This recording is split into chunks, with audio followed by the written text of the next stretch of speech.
Hello guys, welcome to new jobs in Telugu. Friends, ఈ వీడియోలో Indian navy నుంచి అయితే అప్రెంటిస్‌షిప్ నోటిఫికేషన్ అయితే రావడం అయితే జరిగిందండి. ఇది ముంబై నుంచి రావడం అయితే జరిగింది. ఆల్ ఇండియా క్యాండిడేట్ వాళ్ళు అయితే ఎలిజిబుల్ అవుతారు. అండ్ 2 తెలుగు రాష్ట్రాల వాళ్ళు కూడా అప్లై అనేది చేసుకోగలరు. అండ్ ఐటీ వాళ్ళకు, అదేవిధంగా ఫ్రెషర్ వాళ్ళకు కూడా ఇక్కడ వేకెన్సీ అయితే ఉండడం అయితే జరిగింది. అండ్ నోటిఫికేషన్ వివరాలు మీరు చూడలేకపోతే అదైతే చూడండి. అది చూస్తే మీకే అర్థమవుతుంది. రూపాయి కూడా ఎగ్జామ్ ఫీజు అయితే లేదు. కాబట్టి మీరు ఫ్రీగా అనేది అప్లై అనేది చేసుకోగలరు. మీ మొబైల్ ఫోన్లోనే మీరు అప్లై అనేది చేసి అయితే పెట్టుకోవచ్చు. నేను చెప్పిన విధంగా మీరు లాస్ట్ వరకు ఫాలో అయితే ఈజీగా అనేది మీరు అప్లై అనేది చేసి అయితే పెట్టుకోవచ్చు.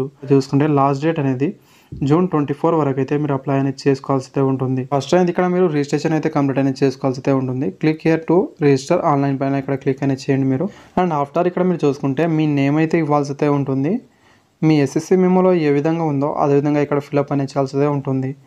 తర్వాత మీ డేట్ ఆఫ్ బర్త్ ఇవ్వాల్సి ఉంటుంది. నెక్స్ట్ ఈమెయిల్ ఐడి ఇవ్వాల్సి ఉంటుంది. తర్వాత మొబైల్ నెంబర్ ఫిల్అప్ చేసి రిజిస్టర్ పైన క్లిక్ అనేది చేయండి. మీ రిజిస్ట్రేషన్ అయితే సక్సెస్ఫుల్లీ అవ్వడం అయితే ఇక్కడ చూపిస్తుంది. తర్వాత ఇక్కడ మీరు చూసుకుంటే మీ లాగిన్ ఐడి అదేవిధంగా పాస్వర్డ్ ఇక్కడ షో అవుతుందండి. అవైతే ఇక్కడ మీరు సేవ్ చేసి అయితే పెట్టుకోవాల్సి అయితే ఉంటుంది. లేదా ఇక్కడ మీరు స్క్రీన్ షాట్ తీసి అయితే పెట్టుకోండి. తర్వాత ఇక్కడ ఎస్ పైన క్లిక్ అనేది చేయండి. అండ్ మళ్ళీ ఇక్కడ మీరు చూసుకుంటే మళ్ళీ బ్యాక్ హోమ్ పేజ్లోకి అయితే రావాల్సి అయితే ఉంటుంది. ఆఫ్టర్ ఇక్కడ మీరు లాగిన్ అయితే అవ్వాల్సి అయితే ఉంటుంది. మీ లాగిన్ ఐడి అదేవిధంగా పాస్వర్డ్ ఇక్కడ ఇచ్చి లాగిన్ అయితే అవ్వాల్సి అయితే ఉంటుంది మీరు. అండ్ గైస్ ఇక్కడ మీరు చూసుకుంటే రెడ్ స్టార్ మార్క్తో ఉండేది మ్యాండేటరీ అండి. కంపల్సరీగా ఫిల్అప్ అనేది చేయాల్సి అయితే ఉంటుంది.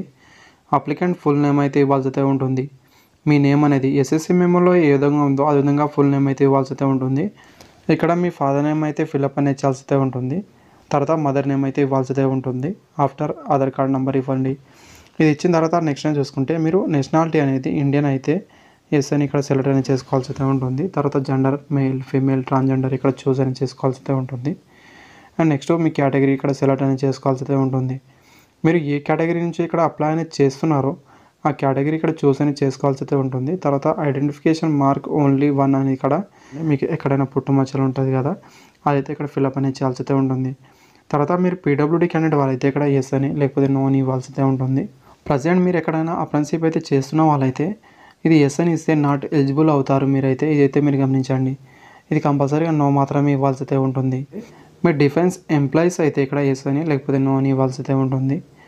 అండ్ నెక్స్ట్ నేను చూసుకుంటే మీరు ఆర్మీడ్ ఫోర్స్లో పర్సన్ వాళ్ళైతే ఇక్కడ ఎస్ అని లేకపోతే నో అని ఇవ్వాల్సి అయితే ఉంటుంది.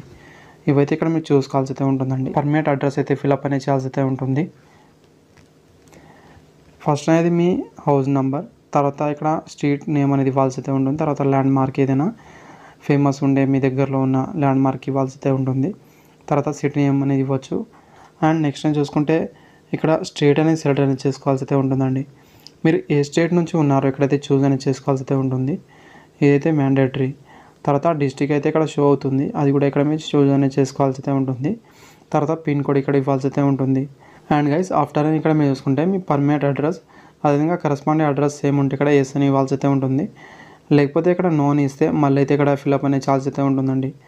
వేరే విధంగా ఉంటే సేమ్ ఉంటే ఇక్కడ ఎస్ అని ఇస్తే సరిపోతుంది. ఇది స్కిప్ అనేది అవ్వడం అయితే జరుగుతుంది. అయితే మీరు గమనించండి. నెక్స్ట్ ఎలిజిబిలిటీ క్వాలిఫికేషన్ అనేది ఇక్కడ మీరు గమనించండి. మీరు దేనిపైన అప్లై అనేది చేస్తున్నారో ఇక్కడైతే మీరు చూసుకోవాల్సి అయితే ఉంటుంది. 8th పాస్ నాన్ ఐటీ వాళ్ళైతే రిగ్గర్ ట్రేడ్గా అయితే అప్లై అనేది చేసుకోవాల్సి అయితే ఉంటుంది. 10th పాస్ ఐటీ అంటే మీరు ఐటీ ట్రేడ్ చేసి ఉంటే వాళ్ళైతే ఎలిజిబుల్ అవుతారు. తర్వాత 10th పాస్ నాన్ ఐటీ అనేది ఇక్కడ మీరు చూసుకుంటే పాస్ అయి ఉండి మీ దగ్గర ఐటీ సర్టిఫికేట్ లేని వాళ్ళైతే ఇక్కడ నాన్ ఐటీలో ఇక్కడ మీరు సెట్ అనేది చేసుకోవాల్సి అయితే ఉంటుందండి. ఆఫ్టర్ ఇక్కడ మీరు చూసుకుంటే మీ క్వాలిఫికేషన్ డీటెయిల్స్ మిగతా అయితే ఫిల్అప్ అనేది చేయాల్సి అయితే ఉంటుంది. ఫస్ట్ 10th డీటెయిల్స్ అయితే ఇవ్వాల్సి అయితే ఉంటుంది. ఇక్కడ మీరు మీ స్కూల్ నేమ్ అని ఇవ్వాల్సి అయితే ఉంటుంది. తర్వాత ఇక్కడ పాసింగ్ ఇయర్ ఇవ్వండి. అప్టిమేట్ మార్క్స్ దగ్గర మీకు వచ్చిన మార్క్స్ ఎంత, టోటల్ మార్క్స్ ఎంత ఉండే అండ్ పర్సంటేజ్లో ఇక్కడ రావడం అయితే జరుగుతుంది. అయితే ఇక్కడ మీరు గమనించండి. నెక్స్ట్ టెక్నికల్ క్వాలిఫికేషన్ అనేది సెలెక్ట్ అనేది చేసుకోవాల్సి అయితే ఉంటుంది. మీరు ఇక్కడ పాసా లేదా రిజల్ట్ కోసం వెయిటింగ్ అనేది చేస్తున్న వాళ్ళు కూడా అప్లై అనేది చేసుకోగలరు. ఇక్కడైతే మీరు చూసుకోవాల్సి అయితే ఉంటుందండి. పాస్ అయితే పాస్ అని ఇచ్చిన తర్వాత మీ ఇన్స్టిట్యూట్ నేమ్ అయితే ఇవ్వాల్సి అయితే ఉంటుంది. తర్వాత ఇక్కడ పాసింగ్ ఇయర్ అయితే ఇవ్వాల్సి అయితే ఉంటుంది. ఏ ఇయర్లో పాస్ అయ్యారు. అప్టిమేట్ మార్క్స్ దగ్గర అయితే మీకు వచ్చిన మార్క్స్ ఎంత, టోటల్ మార్క్స్ ఎంత ఉండే పర్సంటేజ్లో ఇక్కడ షో అవుతుంది. తర్వాత ఐటీ ట్రేడ్ అయితే ఇక్కడ చూస్ అనేది చేసుకోవాల్సి అయితే ఉంటుంది. మీరు ఏ ట్రేడ్ నుంచి ఇక్కడ ఫిల్అప్ అనేది చేయాలనుకున్నారో ఇప్పటివరకు అయితే మీరు ఏది కంప్లీట్ అనేది చేశారో. అండ్ ఆఫ్టర్ ఇక్కడ చూసుకుంటే ట్రేడ్ సెలెక్షన్ అనేది ఇక్కడ మీరు గమనించండి. మీరు అప్రెంటిస్‌షిప్ అనేది ఏ ట్రేడ్లో చేయాలనుకున్నారో ఇక్కడ చూస్ అనేది చేసుకోవాల్సి అయితే ఉంటుంది. తర్వాత మీ డాక్యుమెంట్ అప్లోడ్ అనేది చేయాల్సి అయితే ఉంటుంది. ఇక్కడ మీరు చూసుకుంటే మీ ఫోటో అనేది 50 to 100 KB లోపు మాత్రమే ఉండాల్సి అయితే ఉంటుంది. సిగ్నేచర్ కూడా 50 to 100 KB లోపు మాత్రమే ఉండాల్సి అయితే ఉంటుంది. జేపీజీ కానీ జేపీఈజీ ఫార్మాట్లో అప్లోడ్ అని చేయాల్సి అయితే ఉంటుంది. ఈ చూస్ ఫైల్లో వెళ్ళైతే మీరు ఫోటో సెలెక్ట్ చేసి ఇక్కడ అప్లోడ్ అని చేయాల్సి అయితే ఉంటుందండి. ఇక్కడ షో అని అవుతుంది. తర్వాత ఇక్కడ చూస్ ఫైల్లో వెళ్ళి మీ సిగ్నేచర్ కూడా అప్లోడ్ అని చేయాల్సి అయితే ఉంటుంది. అదేవిధంగా అయితే అండ్ ఆఫ్టర్ ఇక్కడ మీరు చూసుకుంటే ఇక్కడ మీ డాక్యుమెంట్ అయితే అప్లోడ్ అని చేయాల్సి అయితే ఉంటుంది. ఇవి పీడిఎఫ్ ఫార్మాట్లో అప్లోడ్ అని చేయాల్సి అయితే ఉంటుంది. మ్యాక్సిమం అనేది 400 KB లోపు అయితే ఉండాల్సి అయితే ఉంటుంది. ఫస్ట్ అనేది ఇక్కడ చూసుకుంటే మీరు మీ 10th మార్క్ షీట్ అనేది అప్లోడ్ అని చేయాల్సి అయితే ఉంటుంది. ఇక్కడ చూస్ ఫైల్లో వెళ్ళి తర్వాత బ్రౌజర్ని ఇక్కడ క్లిక్ చేస్తే ఇక్కడ షో అవుతుందండి. అప్లోడ్ పైన ఇక్కడ క్లిక్ చేస్తే తర్వాత ఐటీఐ మార్క్ షీట్ అనేది అప్లోడ్ అని చేయాల్సి అయితే ఉంటుంది. ఇది కూడా అదేవిధంగా అయితే ఇక్కడ చూస్ ఫైల్లో వెళ్ళిన తర్వాత అప్లోడ్ అని ఇక్కడ క్లిక్ చేస్తే ఇక్కడ షో అవుతుందండి పీడిఎఫ్ అనేది. తర్వాత ఆధార్ కార్డ్ అనేది ఇక్కడ అప్లోడ్ అనేది చేయాల్సి అయితే ఉంటుంది. నెక్స్ట్ పాన్ కార్డ్ ఉంటే ఇక్కడ అప్లోడ్ అనేది చేయొచ్చు, లేకపోతే ఇది వదిలేయచ్చు, మ్యాండేటరీ ఏం కాదు. ఇవైతే ఇక్కడ మీరు చూసుకోండి. ఆఫ్టర్ ఇక్కడ చూసుకుంటే డిక్లరేషన్ ఇవ్వాల్సి అయితే ఉంటుంది. పీడిఎఫ్ అనేది ఇలా అయితే షో అవుతుందండి. మీరు అప్లోడ్ చేసిన తర్వాత ఇక్కడ మీరు చూసుకుంటే సబ్మిట్ అప్లికేషన్ పైన క్లిక్ అనేది చేయండి. అండ్ తర్వాత ఇక్కడ చూసుకుంటే are you sure to would you like to submit your application అని చూపిస్తుంది. ఎస్ కన్ఫర్మ్ పైన వెళ్ళాల్సి అయితే ఉంటుంది. మీరు ఏదైనా రంగా ఫిలప్ చేస్తే క్యాన్సల్ అని చేసిన తర్వాత మళ్ళీ అయితే ఇక్కడ ఎడిట్ అనేది చేసుకోవాల్సి అయితే ఉంటుంది.